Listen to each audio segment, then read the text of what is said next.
जय जय देव हरि मणि मंगल मंडन ये भव कुंदन ये मुनि जन मानस जय जय देव हरि मानस जय जय देव हरि कालिया विष्णर गंजन ये जन रंजन ये यदुकुल कमल दिनेश जय जय देव हरि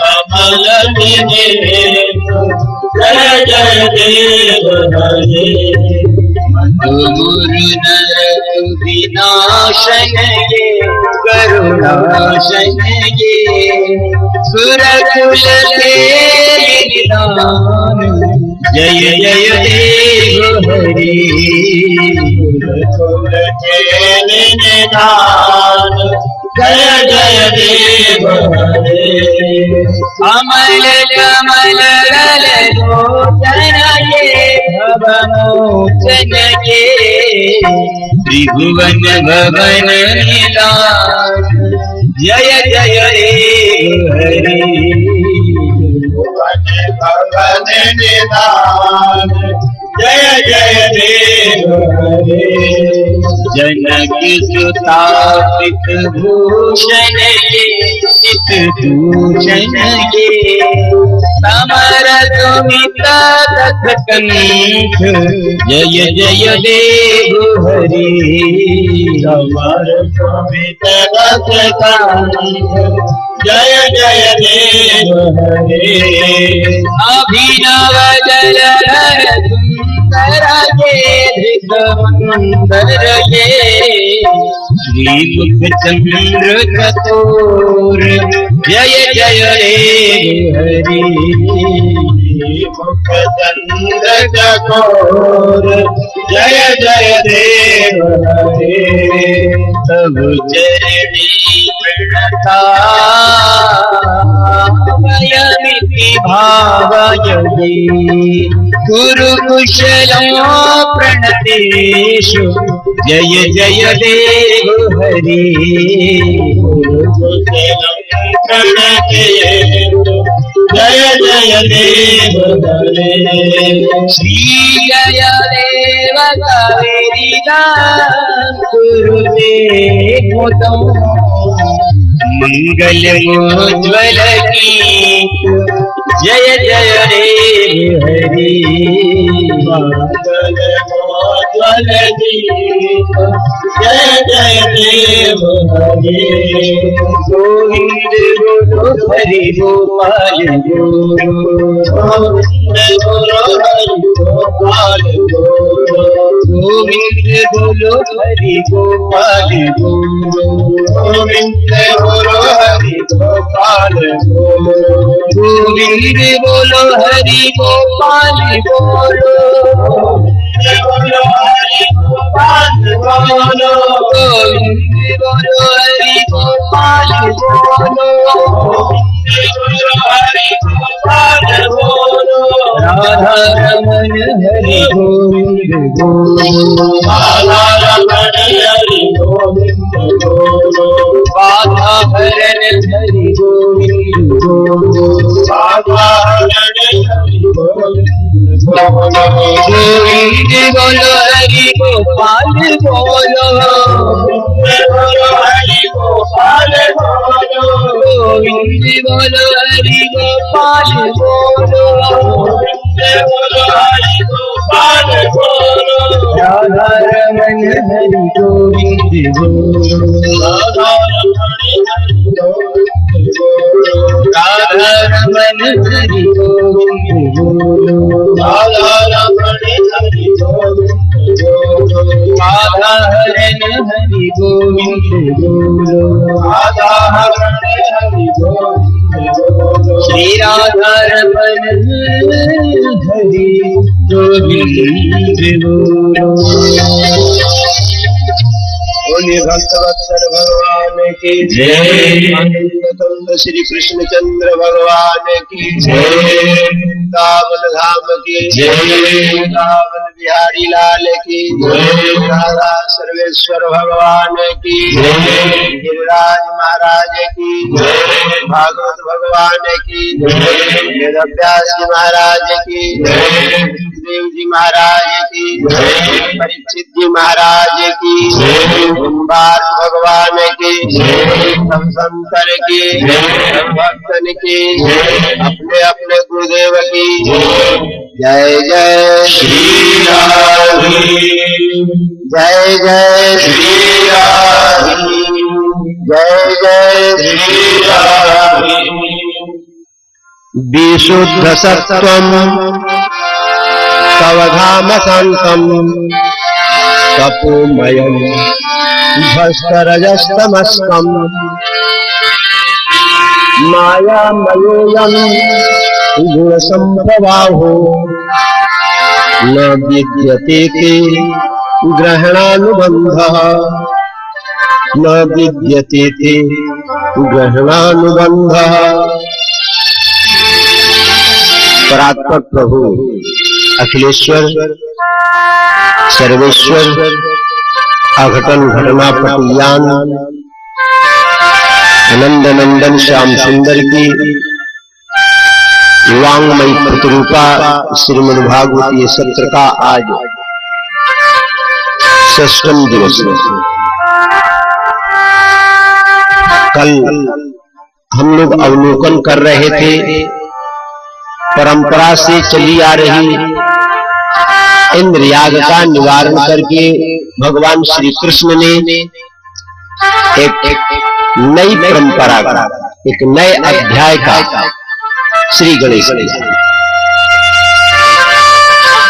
इंद्र की पूजा बंद करके गिरिराज का पूजन प्रारंभ किया। ये जब याद हुआ इंद्र को कि श्री कृष्ण ने मेरी पूजा बंद करा, वो आग बबूला हो और प्रलय काल में जो मेघ जल वृष्टि करते हैं उनके बंधन को खोल दिया। गणम सांवर्तकम नाम मेघानाम चांदकार। और कहा कि तुम लोग ब्रजमंडल में जाओ। किस लिए? वाचालम बालिशम अस्तब्धम अज्ञम पंडित मानिनम कृष्ण मर्त्यमुपाश्रित्य गोपामे चक्ररत्नम। श्री कृष्ण बकवादी है, नादान है, अभिमानी है, अज्ञानी है और अपने आप को पंडित मानता है। वो स्वयं वर्ण धर्मा है और गोपों ने उसका आश्रय लेकर मेरा अपमान किया है। जाओ तुम लोग संपूर्ण ब्रजमंडल को नष्ट कर दो। ब्रजमंडल के ऊपर विपत्ति आनी, बंधन से निवृत्त होते ही मेघ ब्रजमंडल में उमड़ घुमड़ कर मूसलाधार जलवृष्टि करने लगे। आंधी चलने लगी, ठंडी ठंडी हवा चलने लगी, बिजली कड़कने लगी। सब ब्रजवासी घबराकर भगवान श्री कृष्ण के शरण में गोपा गोप्यश्च सीतार्ता गोविंदम शरणम यही। भगवान श्री कृष्ण के शरणागति को उन्होंने ग्रहण किया। रक्षा करो। भगवान श्री कृष्ण समझ गए कि ये इंद्र की करतूत। भगवान ने विचार किया, लोकी स मानिना मोढ़िया हरिशेषी मदम तम। इंद्र अभिमान में चूर चूर है, उसके अभिमान को, उसके श्रीमद को मैं नष्ट कर डालूंगा। भगवान श्री कृष्ण सभी ब्रजवासियों के साथ भगवान गिरिराज के पास में आए। जिनकी हम लोगों ने पूजा की है वही हमारी रक्षा करेंगे। कैसे? हम लोग गिरिराज पर्वत को उखाड़ लें, ब्रजवासियों को आश्चर्य हुआ कि इतना बड़ा पाषाण पर्वत भला कैसे उखाड़ा जा सकता है। लेकिन भगवान श्री कृष्ण स्वभाव लीलिया कृष्ण छत्राकमो बालक, जैसे बरसात में बालक छत्ते को धारण कर लेते हैं, उसी प्रकार भगवान श्री कृष्ण ने सप्तकोशीय गिरिराज को उठाकर अपने हाथ पर धारण कर लिया। 7 दिन तक अनवरत जल वृष्टि होती रही। भगवान श्री कृष्ण पर्वत को धारण किए। श्रीमद् भागवत में तो ऐसी कथा नहीं है, लेकिन अन्यत्र प्रसंग ऐसा आता है कि एक बार पार्वती जी ने अगस्त जी को भोजन के लिए आमंत्रित किया। अगस्त जी भोजन करने लगे। जितना भोजन बना था सब खा गए, लेकिन पेट नहीं भरा। पूरा भंडार खाली हो गया, पेट नहीं भरा। पार्वती जी ने सिद्धियों को प्रेरित किया। सिद्धियां आई, नवनिधियां आई। उन्होंने अपने पूरे ऐश्वर्य का प्रयोग किया, लेकिन अगस्त जी का पेट नहीं भरा। तो घबराई। घबराकर उन्होंने नारायण का शरण ग्रहण किया। भगवान, आप ही इस विपत्ति से हमारी रक्षा कर सकते हैं। ये कैसा ब्राह्मण है, इनका पेट नहीं भर रहा है। तो भगवान नारायण एक ब्रह्मचारी के रूप में आए और पार्वती जी से कहे कि माँ, जोर की भूख लगी है, भोजन करा। पार्वती जी घबराएंगी, पहले से एक ब्राह्मण है जिसका पेट नहीं भर रहा है, एक और ब्राह्मण है, लेकिन अतिथि है, इसलिए उन्होंने पत्तल डाल दिया। ब्रह्मचारी जी अगस्त जी से चिपक करके बैठ गए और 2 ग्रास खाकर हाथ धो लिया, चुल्लू करके। ऐसा नियम है कि एक पंगत में जब 2-4 लोग, 10 लोग, 50 लोग बैठे हों, तो जब सब महापुराण बोले तभी चुल्लू करना चाहिए। यदि बीच में किसी ने चुल्लू कर लिया तो पूरी पंगत झूठी मानी जाती है। अगस्त जी नाराज हुए कि मेरा पेट भरा नहीं, तुमने बीच में चुल्लू कर लिया, अब पूरा पंगत झूठा हो गया, अब हमको भूखे पेट उठना पड़ेगा। उठ गए वो भी। पार्वती जी की लज्जा बच गई। अब अगस्त जी ने कहा कि जल पिलाओ।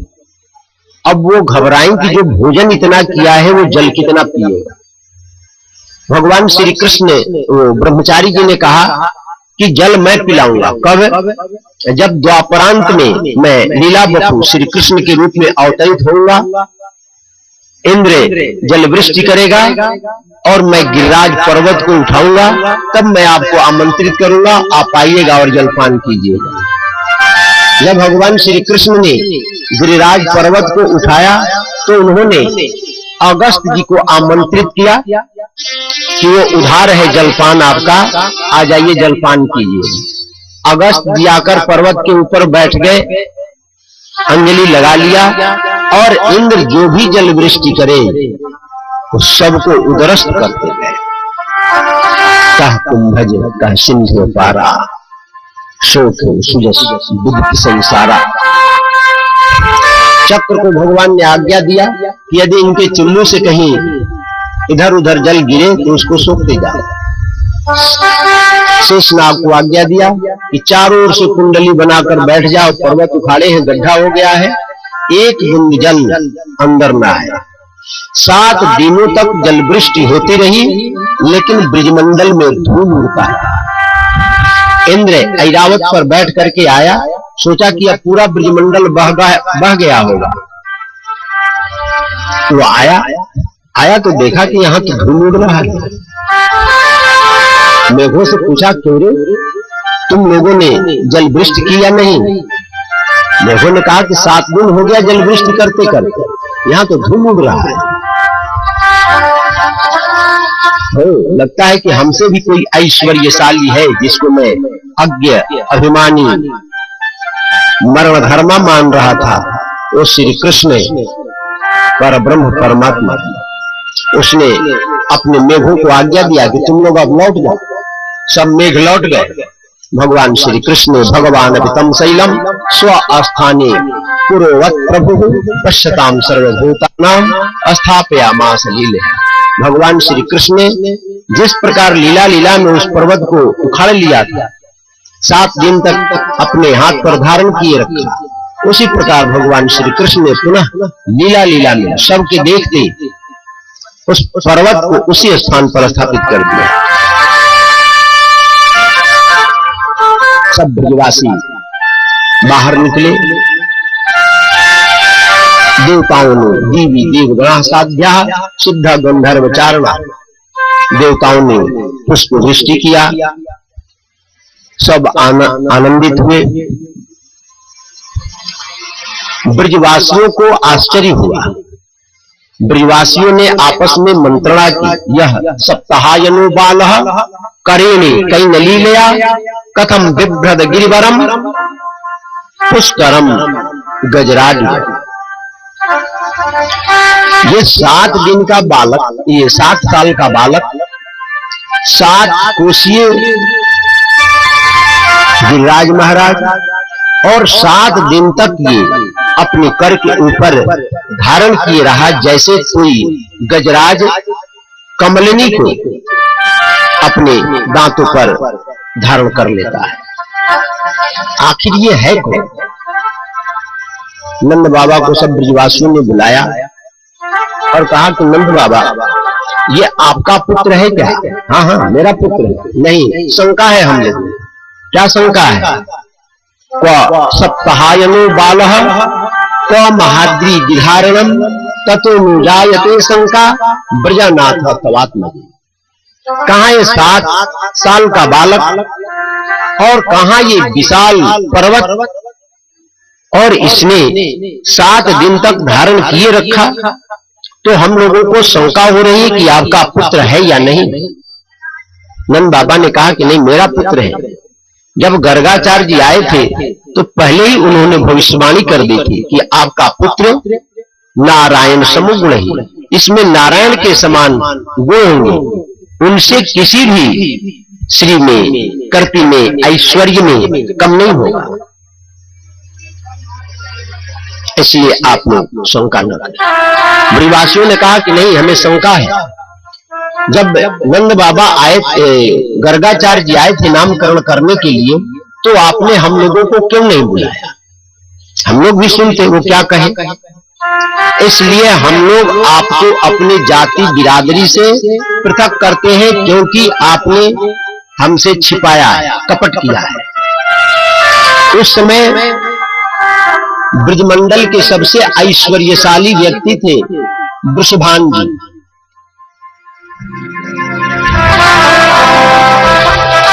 कंस नंद बाबा के ऊपर अत्याचार किया, लेकिन कभी भी बरसाने की ओर उसने दृष्टि नहीं डाली। ऐसा वर्णन आता है कि एक बार कंस वृषभान जी से लड़ने के लिए मथुरा से चला। जब बरसाना कुछ दूर रह गया तो कुछ गोपियां बरसाने की कंडा थाप रही थी। एक नाला था उसके किनारे। उसने पूछा कि बरसाना कितना दूर है? उन गोपियों ने कहा कि ये बरसाना है। गोपियों ने पूछा कि तुम कौन हो? उसने कहा कि मैं कंस हूं। वो बरसाना किस काम के लिए जा रहे हैं? वृषभान जी से लड़ने के लिए, वृषभान जी को पराजित करने के लिए। अच्छा, वृषभान जी को पराजित करने के लिए जा रहे हैं, आओ आओ इधर आओ। अब गोपियों ने कंस को पकड़ लिया और गोपियों ने जब कंस का स्पर्श किया तो कंस स्त्री बन गया और स्त्री बन के 6 महीना तक गोपियों के साथ कंडा थापता रहा। 6 महीना के बाद उसने हाथ पांव जोड़ा तो गोपियों ने कहा कि फिर तुम वृषभान जी के ऊपर आक्रमण करोगे? कंस ने कहा कि आज के बाद जीवन में मैं कभी भी वृषभान जी के बरसाने के ऊपर दृष्टि नहीं डालूंगा। इस बार मैं क्षमा प्रार्थी हूं, छोड़ दो। तब गोपियों ने उसको छोड़ा।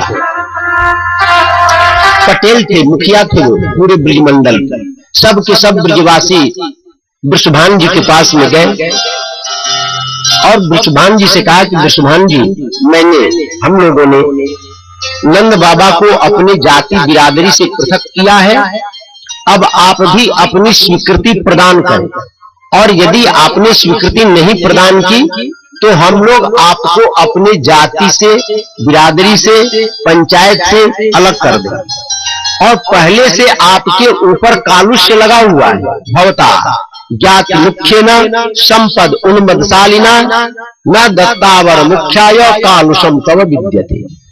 आपकी जो पुत्री है राधा, जुआ हो गई है, आज तक आपने इनका विवाह नहीं किया है, इसलिए आपके ऊपर कालुष्य है। आपने यदि हम लोगों की बात नहीं मानी तो आज से हमारा आपका संबंध समाप्त। वृषभान जी ने कहा कि गर्गाचार्य जी हमारे पास में भी आकर कहे थे कि श्री कृष्ण परब्रह्म परमात्मा है और आपके पुत्री का विवाह श्री कृष्ण के साथ नहीं हो। तस्याः पतिरयम् साक्षात् तेन राधा पतिः स्मृतः। श्री कृष्ण राधा के पति होंगे, इसलिए श्री कृष्ण को राधा पति भी कहा जाएगा। आप लोग उनके बारे में शंका न करें। ब्रजवासियों ने कहा कि यदि वो ब्रह्म है तो उनकी परीक्षा कीजिए कि ब्रह्म है कि नहीं, उनमें ब्रह्मात्मा है कि नहीं, इसका परीक्षण होना चाहिए। वृषभान जी ने कहा कि ठीक है, हम परीक्षा कर रहे हैं। वृषभान जी ने 1 करोड़ मुक्ता मणियों की माला श्री कृष्ण की सगाई के लिए भेजा। कोटि दामानि मुक्तानाम अस्थूलानाम मैथिलेश्वरः एकैका येषु मुक्ताश्च कोटि मौल्यः अस्फुरत्। उसमें से एक मणि का कीमत, एक मणि का, एक माला में 108 मणि होती है, ज्यादा भी होती होगी। एक मणि का कीमत 1 करोड़ स्वर्ण मुद्रा थी, और ऐसे ऐसे 1 करोड़ मुक्ता मणियों की माला भेजी कि हमारी बच्ची की सगाई आपके पुत्र श्री कृष्ण के साथ मैं करने के लिए ये सामग्री भेज रहा हूं, और आप भी इस सगाई के अनुरूप राधा रानी के गोद भराई के लिए आप सामग्री भेजें। सेवक नंदग्राम में गए सामग्री लेकर के। बाबा से कहा, अब बाबा उस सामग्री को देखकर घबरा कि यदि मैं अपने पूरे राज्य को बेच दूं तो 1 माला के बराबर ही हमारे राज्य की संपत्ति नहीं है, और इन्होंने 1 करोड़ माला भेजा, मैं कहां से भेज सकता हूं। भगवान श्री कृष्ण हृदय बिहारी है। भगवान श्री कृष्ण ने विचार किया कि हमारे बाबा अत्यंत चिंतित हैं, क्या करना चाहिए। तो भगवान श्री कृष्ण ने अलक्ष्य आगतस्तत्र भगवान बिरजनार्दनः नीत्वा दामं सतम तेषु बहि क्षेत्रेषु सर्वतः। भगवान श्री कृष्ण अलक्षित रूप से आए और आकर उसमें से 100 माला उठा ली और उसको जैसे बीज को खेत में बोया जाता है, मुक्ता फलानि चैकैकम प्राक्षिपत् स्वकरेण वै यथा बीजानि अन्नानां स्वक्षेत्रेषु कृषि बलः। जैसे कृषक खेती में बीज को बोता है, अन्न को बोता है, उसी तरह भगवान श्री कृष्ण ने उन मणियों को तोड़ तोड़ करके खेत में बिखेर दिया। अब नंद बाबा आए और उन मालाओं को देखा तो उसमें से 100 माला नहीं मिला। तो नंद बाबा घबराए कि हम सगाई नहीं करते चलता, लेकिन 100 माला चोरी चला गया तो हमारे ऊपर कलंक लगेगा, लोग कहेंगे कि नंद बाबा ने चुरा लिया। चिंतित हुए, उन्होंने भगवान श्री कृष्ण से पूछा कि क्यों गोविंद, तुमने ये इसमें से माला लिया है क्या? कहे कि हाँ बाबा मैंने लिया है 100 माला। कहाँ है? कहे कि मैंने तो इसको खेत में बो दिया। खेत में बो दिया? वो बीज थोड़ा ही है, अन्न थोड़ा ही है कि तुमने बो दिया, वो तो मणि है। चलो चलो ढूंढने के लिए चलते हैं। सब लोग गए उसको बीनने के लिए खेत में, और वहां जाकर जब बाबा नंद ने देखा तो आश्चर्य हुआ। तत्र मुक्ता फलानाम तु साकिना सतसः शुभा दृश्यन्ते दीर्घ वपुषो हरित पल्लव शोभितम। जहां उन्होंने मणि को खेत में डाला था बीज के समान, वहां पर बड़े बड़े मुक्ता के वृक्ष खड़े दिखाई, और एक एक वृक्ष पर 1-1 लाख मन मुक्ता का फल लगा हुआ। भगवान श्री कृष्ण ने कहा कि बाबा मेरी सगाई हो रही है राधा के साथ में। हाँ बेटा, वहां से आया है सगाई का रस्म। हाँ, तो अब आप भी यहां से गोद भराई के लिए सामग्री भेजिए। ये फल मुक्ता के लगे हुए हैं, इसको तोड़िए, इसके मणियों को भेजिए। 1 लाख छकड़ा नंद बाबा ने वृषभान जी के यहां भेजा और कहा कि ये पहला गोद भराई का रस्म है, जब शादी होगी तब और देखा जाएगा। तो मुक्ता बाग आज भी ब्रजमंडल में है, भगवान श्री कृष्ण के ऐश्वर्य का प्रतीक। जब भेजा तब सब ब्रजवासियों को विश्वास हुआ कि नहीं, एक कृष्ण कोई साधारण बालक नहीं है, ये साक्षात जगदीश्वर सर्वेश्वर परब्रह्म परमात्मा है। अब सब ब्रजवासी आनंदित हुए। उधर इंद्र चिंतित हुआ, घबराया कि मैंने तो बड़ा भारी अपराध किया है भगवान का। आया और अपने स्वर्गीय मुकुट को भगवान श्री कृष्ण के चरणों में डाल दिया, स्तुति किया। विशुद्ध सत्वम तव धाम शांतम तपोमयम ध्वस्त रजस्तमस्कम मायामयोयम गुणसम स्वभावो न विद्यते ग्रहणानुबंध।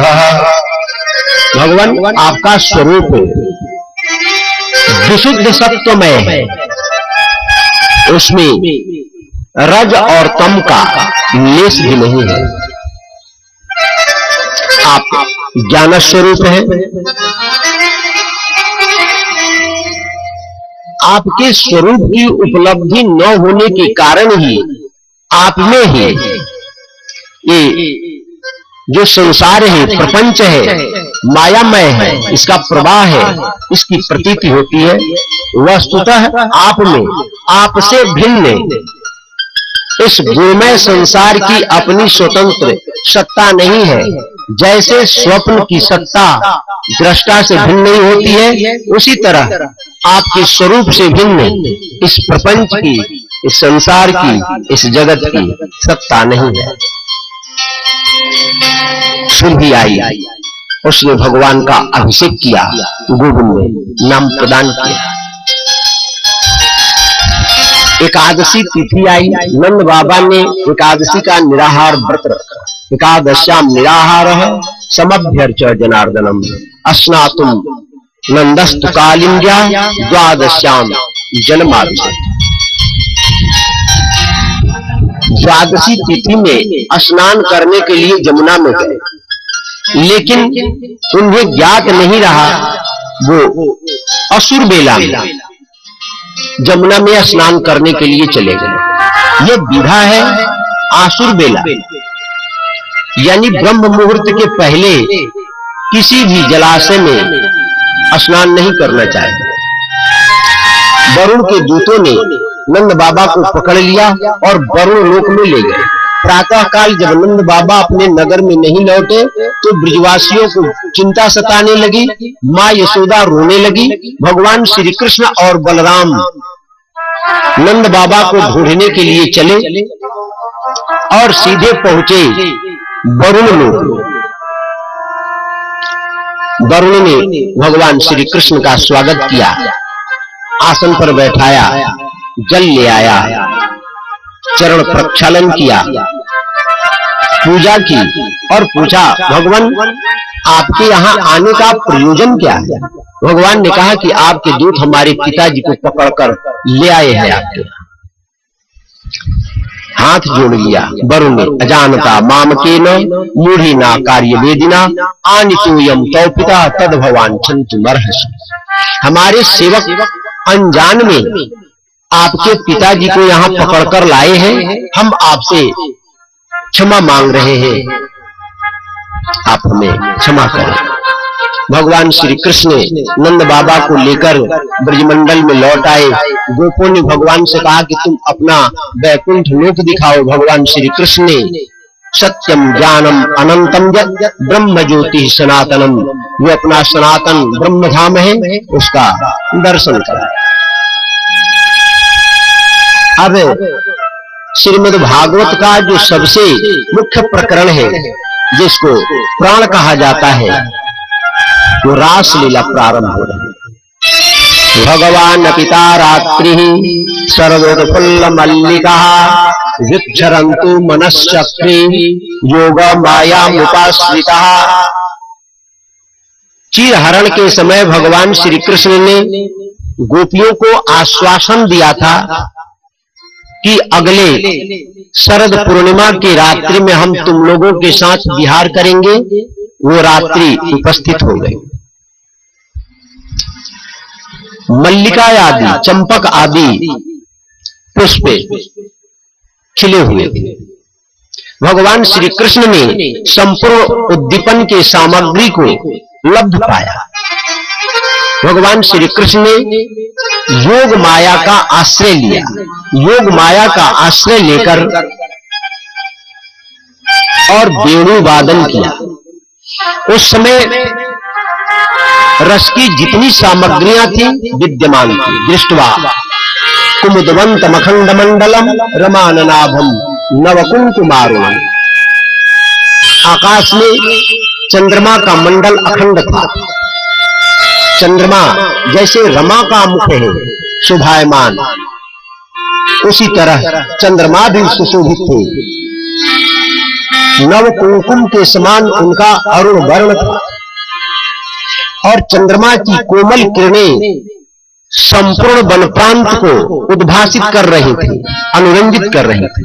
भगवान श्री कृष्ण ने गोपियों के मन को हरने के लिए, उनके चित्त को आकर्षित करने के लिए समधुर वेणु वादन किया।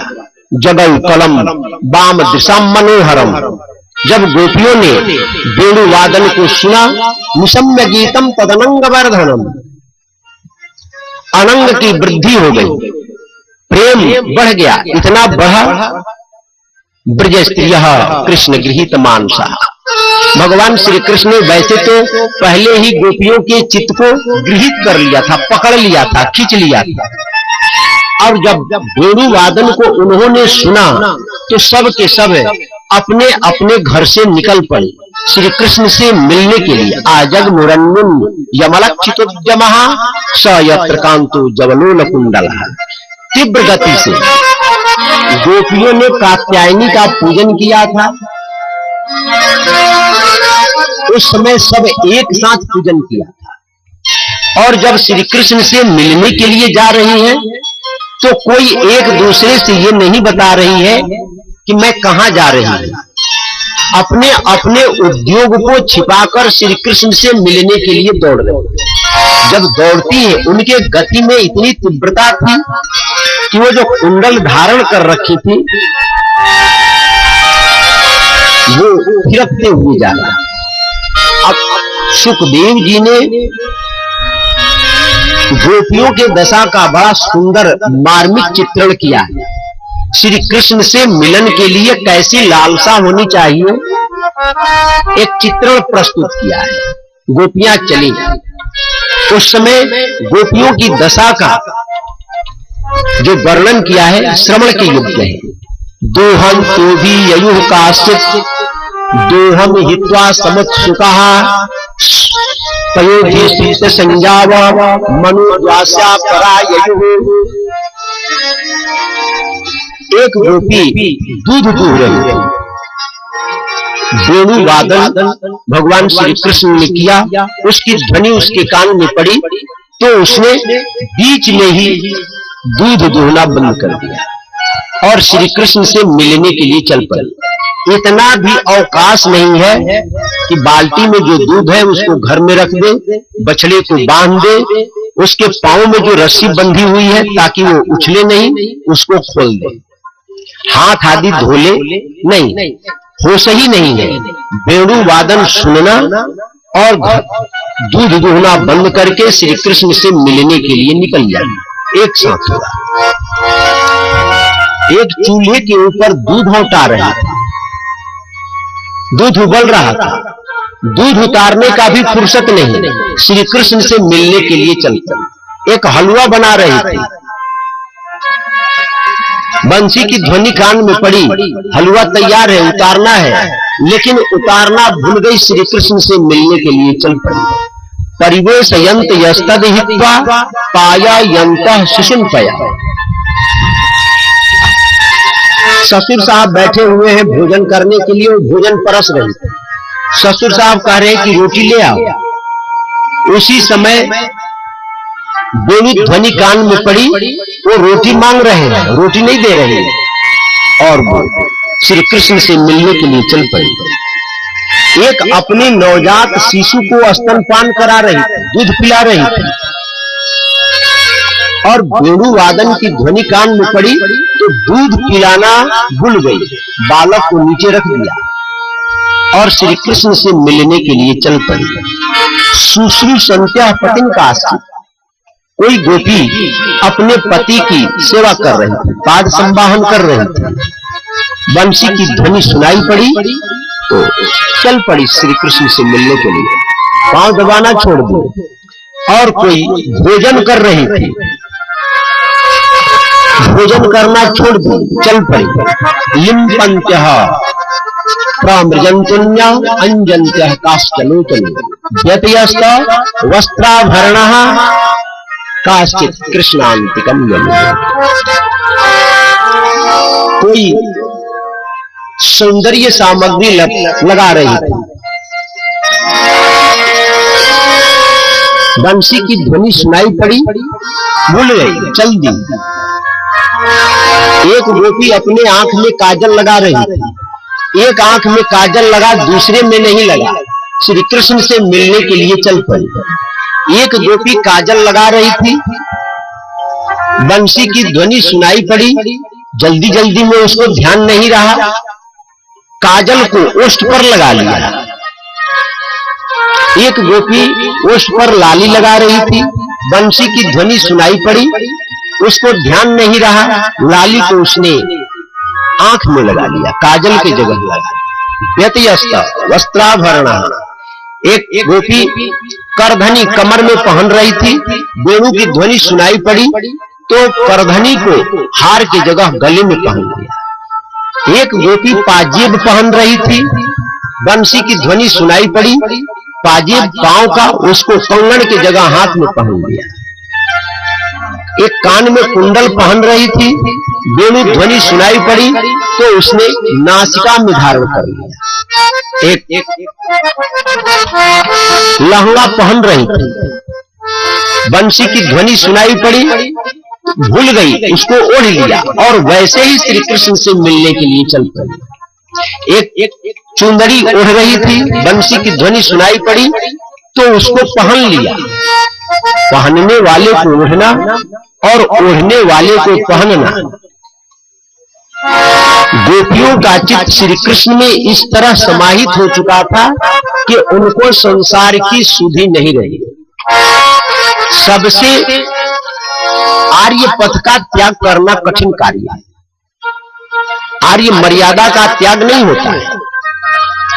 गोपियों ने जो त्याग किया है इस विश्व के इतिहास में कहीं अन्यत्र नहीं मिलता है, अन्यत्र दुर्लभ है। तभी नारद जी को यथा ब्रज गोपिका नाम भक्ति सूत्र के प्रतिपादन में यह कहना पड़ा, ब्रज की गोपियां अपवाद रूप उदाहरण रूप है। भगवान श्री कृष्ण से गोपियों ने जो प्रेम किया अन्यत्र दुर्लभ है, कहीं ऐसा उदाहरण है ही नहीं। भगवान श्री कृष्ण ने रुक्मिणी आदि पटरानियों से यदा कदा ब्रजवासियों के प्रेम का वर्णन किया करते थे तो रुक्मिणी आदि पटरानियों को श्लाघा होता, ईर्ष्या होती, क्या हम लोगों से भी उन ब्रजवासियों का प्रेम अधिक है? तो भगवान श्री कृष्ण ने परीक्षा लेनी चाहिए और गोपियों के प्रेम का प्रदर्शन करना चाहिए। एक बार भगवान श्री कृष्ण ने स्वांग झूठा रचा, पेट में दर्द है, चिल्लाने लगे, वैद्य बुलाए गए, वैद्य आया, बहुत उपचार हुआ, कोई लाभ नहीं मिला। वैद्य ने कहा कि एक उपचार है लेकिन उसका अनुपान यदि हो तभी वो प्रभावी होगा। क्या अनुपान है? किसी भक्त का चरण रज मिले और उस चरण रज के साथ इस दवा को दिया जाए तो शीघ्र प्रभावी होगा। अब भक्त का चरण रज ढूंढा जाने लगा। अब कौन दे अपना चरण रज? सबको ये भय है कि नरक में जाना पड़ेगा, हम अपना चरण रज देंगे तो हमको तो नरक में जाना पड़ेगा। नरक के भय से किसी ने भी अपना चरण रज नहीं दिया। नारद जी आ गए, नारद जी को बात ज्ञात हुआ, भक्त का चरण रज चाहिए। तो क्या द्वारिका में कोई भगवान का भक्त नहीं है, कोई प्रेमी नहीं है? नहीं, प्रेमी तो सब है, लेकिन सबको भय है क्या कि चरण रज अपना हम देंगे और भगवान श्री कृष्ण उसको पान करेंगे तो हमको तो नरक में जाना पड़ेगा, इसलिए कोई देना नहीं चाह रहा है। तो नारद जी ऐसे भक्त की खोज में निकल पड़े जो नरक से भयभीत नहीं होता। चलते चलते ब्रिजमंडल में आए, नारद जी को सब ब्रिजवासियों ने दंडवत प्रणाम किया। महाराज कहां से आ रहे हैं? द्वारिका से आ रहे हैं। अच्छा, हमारे गोविंद कैसे हैं? ठीक है? हाँ बिल्कुल ठीक है। अभी अस्वस्थ हैं, क्या हो गया? उनके पेट में दर्द है। पेट में दर्द है तो क्या वहां पर वैद्य नहीं है? वैद्य तो है, दवा भी है, लेकिन अनुपान नहीं है। क्या अनुपान है? किसी भक्त का चरण रज मिले तो वो स्वस्थ हो जाए। तो क्या द्वारिका में कोई भगवान का भक्त नहीं है? कहे कि भक्त तो बहुत है, लेकिन सब लोग नरक से भयभीत हैं कि चरण रज हम देंगे तो हमें नरक में जाना पड़ेगा। और सब गोपियां ब्रजवासी इकट्ठे हो गए, कहे कि आपको जितना चरण रज चाहिए वो हमारे पास से लेकर के जाइए। नारद जी ने कहा कि नरक में जाना पड़ेगा, कुछ ख्याल है कि नहीं? ब्रजवासियों ने कहा कि एक बार नहीं, अनंत बार यदि नरक में निवास करना पड़े वो मंजूर है, लेकिन हमारे श्याम सुंदर स्वस्थ रहे। तत्सुखे सुखित्वम प्रेम लक्षण।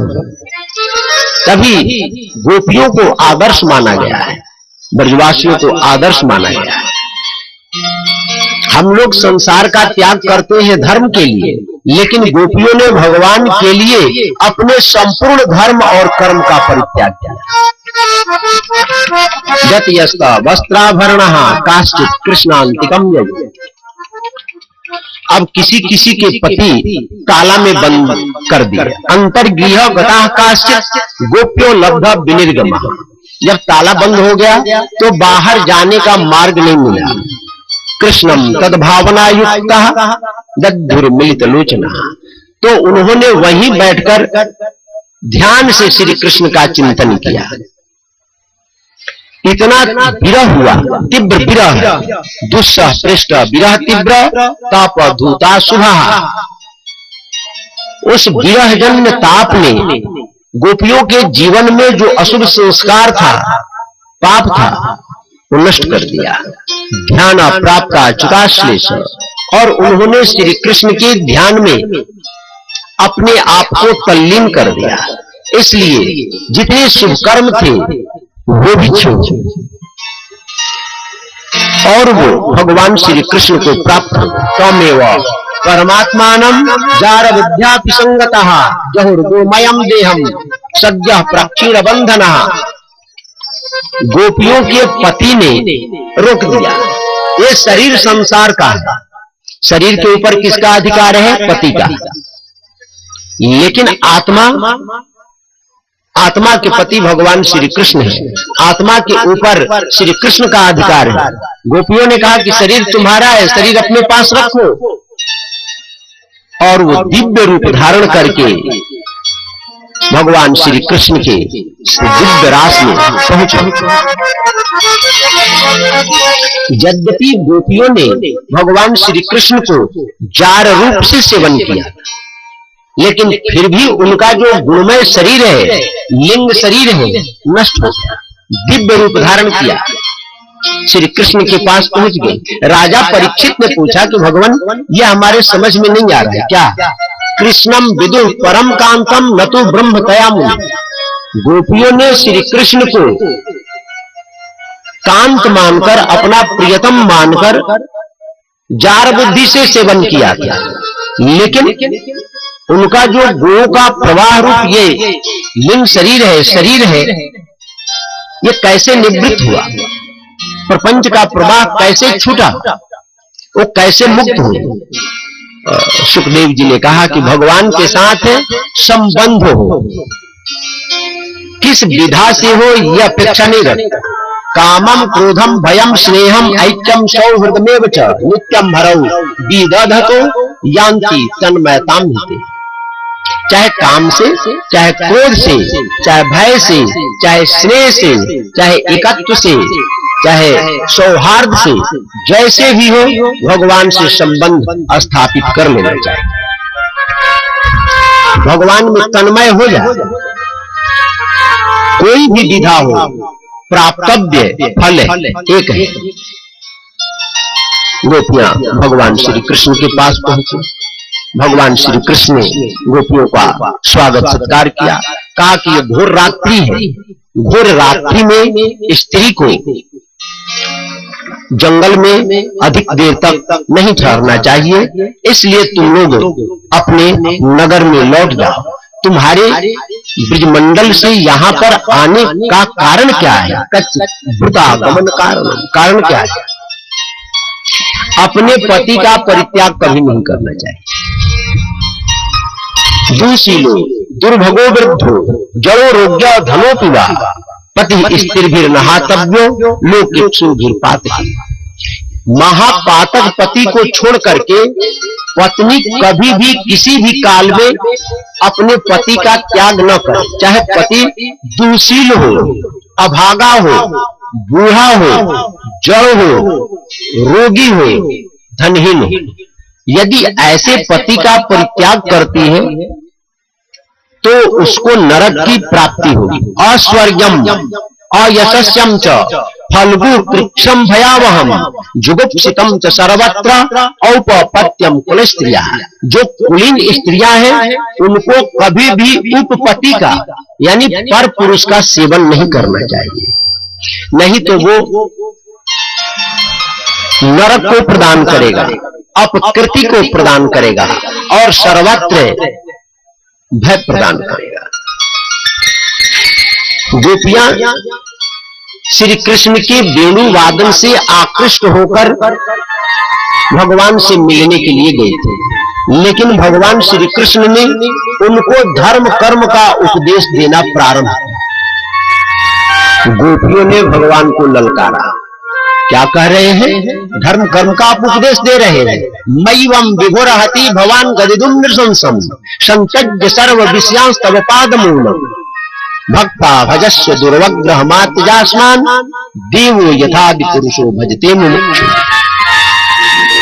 खबरदार, आप ऐसे कठोर भाषा का प्रयोग न करें।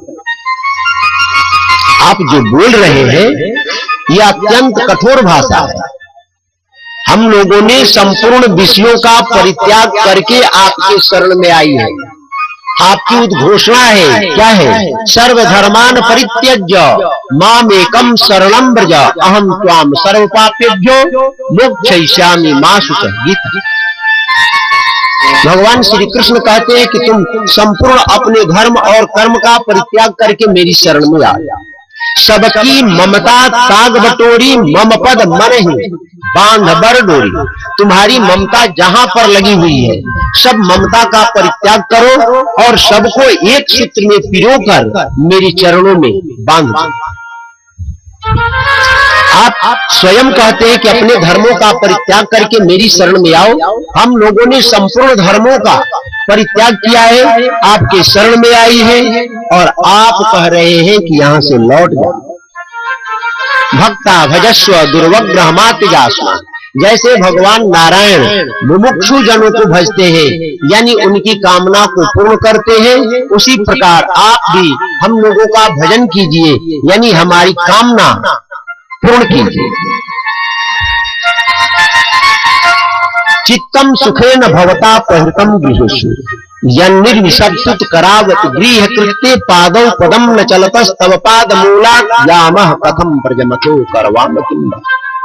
हम लोगों का चित्त आराम से घर गृहस्थी में लगा हुआ,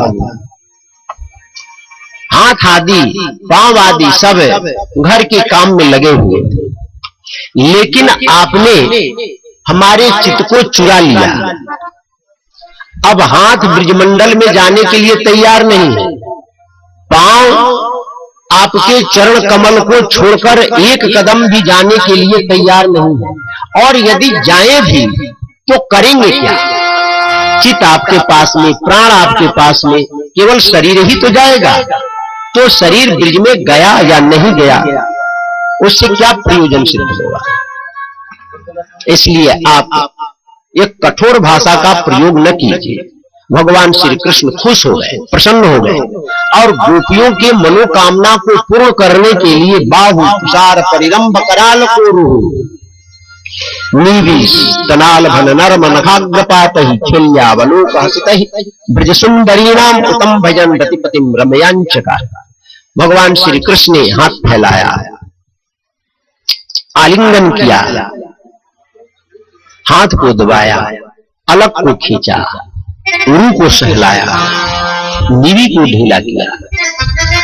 काम की जितनी कलाएं शास्त्रों में वर्णित है, भगवान श्री कृष्ण ने सबका प्रयोग किया गोपियों को संतुष्ट करने के लिए। गोपियों के जीवन में अहंकार आया, यह अहंकार बड़ा सूक्ष्म है, किसी को छोड़ता नहीं है। आत्मानम में निरे स्त्रीणाम मानी मुभ्य अधिकम भूमि। गोपियां सोचने लगी कि इस संसार में संपूर्ण स्त्रियों से हम लोग अधिक गौरवशाली हैं। तभी तो भगवान श्री कृष्ण हमारे साथ आलिंगन कर रहे हैं, परिहास कर रहे हैं। तासाम तत्सौभगमदम वीक्षमानम च केशवः प्रसमाय प्रसादाय तत्रैवांतरधीयते। भगवान ने गोपियों के ऊपर अनुग्रह करने के लिए, उनको प्रसन्न करने के लिए उनके बीच से अंतर ध्यान हो। अंतर्हिते भगवती सहसैव ब्रजांगना। जब भगवान श्री कृष्ण गोपियों के मध्य से अंतर्हित हुए तो गोपियां संतप्त हो गई, भगवान श्री कृष्ण को ढूंढने लगी। कच्चित कुर्बकाशों को नाग पुन्नाग चंपका, नाग से, पुन्नाग से, अशोक से, कुर्बक से पूछ रही है तुमने श्री कृष्ण को देखा है? तुलसी से पूछ रही है कच्चित तुलसी कल्याणी गोविंद चरण प्रिय, क्या तुमने गोविंद को देखा है? पृथ्वी से पूछ रही है आहो बराह वपुषा परिरंभणेन। भगवान श्री कृष्ण ने, भगवान बाराह ने तुम्हारा परिरंभण किया था जब पृथ्वी का उद्धार कर रहे थे तब। गोपियों की तन्मयता इतनी बढ़ गई कि एक गोपी कह रही कृष्ण हम पश्यत गतिम ललिताम तन्मन। अरे मेरी चाल को देखो, क्यों, क्या बात है? हमारी चाल अत्यंत ललित है, मधुर है। क्यों? मैं कृष्ण हूं, मैं कृष्ण हूं। हम लोग अभ्यास करते हैं, साधना करते हैं, सोहम सोहम का जप करते हैं, शिवोहम शिवोहम का जप करते हैं। जो आप है वही हम है, इसका चिंतन करते हैं। गोपियां चिंतन नहीं करती, इनके जीवन में स्वभाव से ही श्री कृष्ण में तन्मयता है। अन्याराधितो नूनम भगवान हरिश्वर यन्नो विहाय गोविंद पीतो यामनि यदर। भगवान श्री कृष्ण ने एक गोपी को अपने साथ में ले लिया गोपियां देख रही हैं कि 4 चरण चिन्ह भगवान को ढूंढ रही हैं, 4 चरण चिन्ह है। उत्प्रेक्षा करती हैं कि भगवान श्री कृष्ण की आराधिका होगी, आराधना की होगी। इसी से भगवान प्रसन्न होकर के उस गोपी को लेकर के गए। श्रीमद् भागवत में राधा नाम एक बार भी नहीं आया। अनया राधितो नूनम, यहाँ पर आराधिता आया है, तो इसको लोग कहते हैं कि ये सुखदेव जी ने इस नाम को अप्रकट रूप से वर्णन किया है। गोपियां आगे चलती हैं। भगवान श्री कृष्ण राधा रानी को लेकर के आगे चले। राधा रानी में भी मान आ गया। राधा रानी सोचने लगी कि शायद सभी गोपियों में मैं श्रेष्ठ हूं, इसलिए भगवान श्री कृष्ण हमको अपने साथ में लेकर के आए हैं। मानवती हो गई। गोविंद से कहने लगी, गोविंद अब मुझे चला नहीं जाता है, यदि आपको ले चलना है तो आप हमको अपने कंधे पर बैठाइए। कंधे पर बैठाएं? हाँ। भगवान श्री कृष्ण ने कहा कि ठीक है, मेरे कंधे पर बैठ जाए। एवं मुक्त प्रियामाह अस्कंध आरुह्यतामिति, आओ आओ मेरे कंधे पर बैठ जाए। राधा रानी ने अपने पांव को उठाया कंधे पर बैठने के लिए, तब तक भगवान वहां से भी अंतर्हित हो गए। जब भगवान अंतर्हित हुए तो राधा रानी रोने लगी। हा नाथ रमण प्रेष्ठ क्वासी क्वासी महाभुजा दास्यास्ते कृपणाया में सखे दर्शय संग धुन। हा नाथ, हा रमण, हा प्रेष्ठ, आप कहां पर हैं? हम आपकी दासी हैं, आप हमारे ऊपर करुणा कीजिए, दर्शन दीजिए, अपने सानिध्य का अनुभव कराइए। इस तरह सभी गोपियां पुनः पुलिनमागत्य कालिंद्या कृष्ण भावना संवेता जगो कृष्णम तदा गमन कांक्षिता। भगवान श्री कृष्ण लौट करके हम लोगों के पास में आए, इसलिए सब गोपियां जमुना के पावन पुलिन तट पर जाकर एक साथ गीत गाना प्रारंभ किए। रुदन के साथ जिसको गोपी गीत बोलते हैं, 1-2 श्लोक हम लोग भी गाएंगे।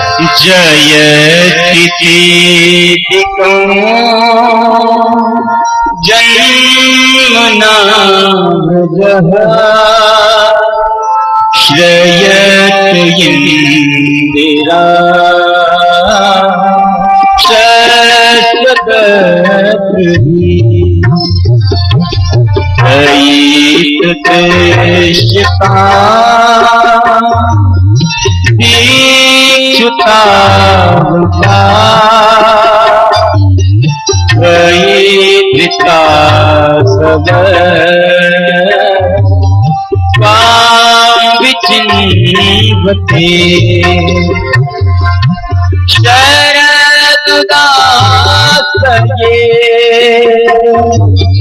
साधु जात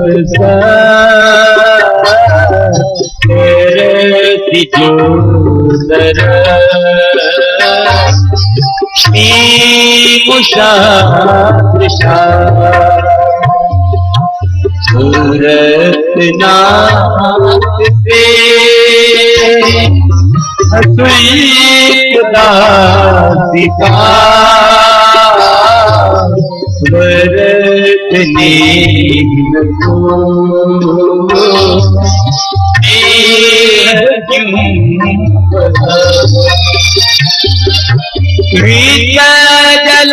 जलाप्यया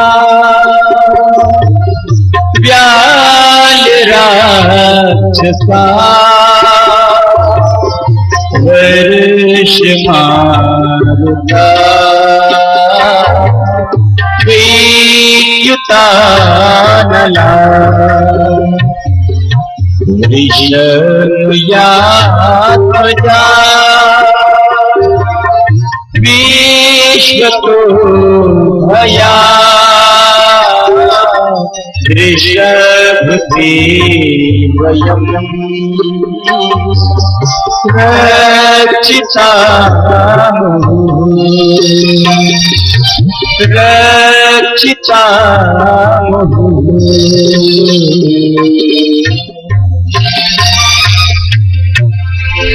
गोपियां गीत गाते हुए कहती हैं कि जय